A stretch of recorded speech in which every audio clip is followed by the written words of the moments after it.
walaysa liman tuwfiya anha zawjuha, na wala haifai kwa yule mwanamke ambaye atakuwa amefiliwa na mume wake, alkhuruju ila alhaji, kutoka kwenda kuitekeleza ibada ya hija, fi iddati alwafati, akiwa yuko katika eda ya kuondokewa na mume wake. Mwanamke yoyote ambaye atafiliwa na mume wake na yuko ndani ya kipindi cha hija na ana uwezo wa kwenda kuhiji wa kifedha, hafai mwanamke yule kutoka kwenda kuitekeleza ibada ya hija. Limadha? Ni kwa nini? Lianna liiddata tafutu, kwa sababu ile eda si huwa inamalizika.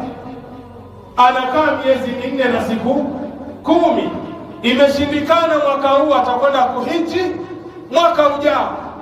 Walhaju la yafutu, lakini ile haji haiondoki. Kila mwaka haji ipo, kila mwaka haji ipo.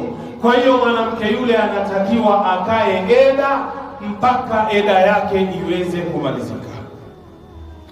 Qala jalla wa ala fi kitabi, Allah amesema kwenye kitabu chake, walladhina yutawaffawna minkum, na wale ambao miongoni mwenu enyi wanaume mtafariki au mtakufa, wayadharuna azwaja, na wakaweza kuwaacha wake zao duniani, yatarabbasna bi anfusihin, wanatakiwa wajizuie na kukaa eda kwa nafsi zao 4 ashhurin wa 10, miezi 4 na siku 10.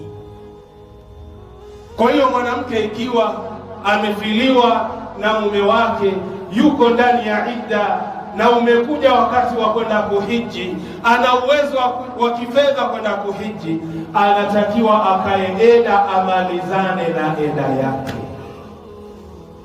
Hiyo ni Suratul Baqara aya nambari 234.